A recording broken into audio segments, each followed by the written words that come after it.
ராமேஸ்வரம்னாலே நமக்கு தீர்த்தங்கள் தான் ஞாபகத்துக்கு வரும். ஆனா காலப்போக்குல பல புனித தீர்த்தங்கள் பராமரிப்பு இல்லாம மண்ணுக்குள்ள மறைஞ்சு போயிடுச்சு. அப்படி மறைஞ்சு போன ஒரு பொக்கிஷம் தான் இந்த அரியநாச்சி தீர்த்தம். இது சாரதா தீர்த்தம் என்னும் சொல்வாங்க. எஸ்கேபட்டி மற்றும் ஓலைக்குடா கிராமத்திற்கு அருகாமையில் இருக்கிற இந்த தீர்த்தத்தோட வரலாறு ரொம்ப ஆச்சரியமானது. அரியன்னா சிங்கம், ஆட்சின்னா ஆளுகின்றவள். சிங்கம் போல வீரத்தோட ஆட்சி செய்யற அன்னை சரஸ்வதியோட அம்சம் தான் இந்த அரியநாச்சி. இந்த தீர்த்தத்துல நீராடுறதுனாலையும் பூஜை செய்யறதுனாலையும் நமக்கு ஏகப்பட்ட நன்மைகள் கிடைக்குது. முக்கியமா இந்த தீர்த்தத்துல மனசார வேண்டிட்டு நீராடினா நம்ம மனசுல இருக்கிற பயம் எல்லாம் நீங்கி அபாரமான தைரியம் பிறக்கும்னு நம்பப்படுது. சேது மகா புராணத்தின்படி இங்க இருக்கிற புனித நீர் நம்முடைய அறியாமையை நீக்கி தெளிவான ஞானத்தையும் பேச்சாற்றலையும் கொடுக்கும். குறிப்பா குழந்தைகளுக்கு இந்த தீர்த்தம் ஒரு பெரிய வரப்பிரசாதம். சரஸ்வதி தேவியோட அம்சம்ங்கிறதுனால இங்க வந்து வழிபடுற குழந்தைகளுக்கு படிப்பறிவு சிறக்கும்.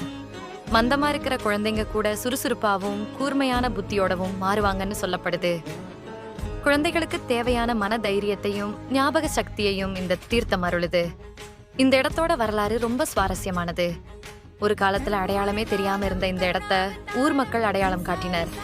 அதுக்கப்புறம் மின் கம்பம், கழிவு நீர் அகற்றல் போன்ற பல தடைகளை தாண்டி 2020ஆம் ஆண்டில் இது விவேகானந்தா கேந்திரத்தால் புனரமைக்கப்பட்டது.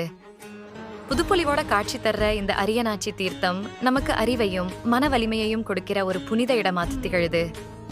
வரப்போற டிசம்பர் 20ஆம் தேதி சனிக்கிழமை மாலை 4 மணிக்கு மகா தீர்த்த பூஜையில கலந்துக்கிட்டு இந்த தீர்த்தத்தோட முழு அருளையும் நீங்களும் உங்க குழந்தைகளும் பெற்று பயனடைய பசுமை ராமேஸ்வரம் சார்பாக அன்போடு அழைக்கிறோம். நன்றி.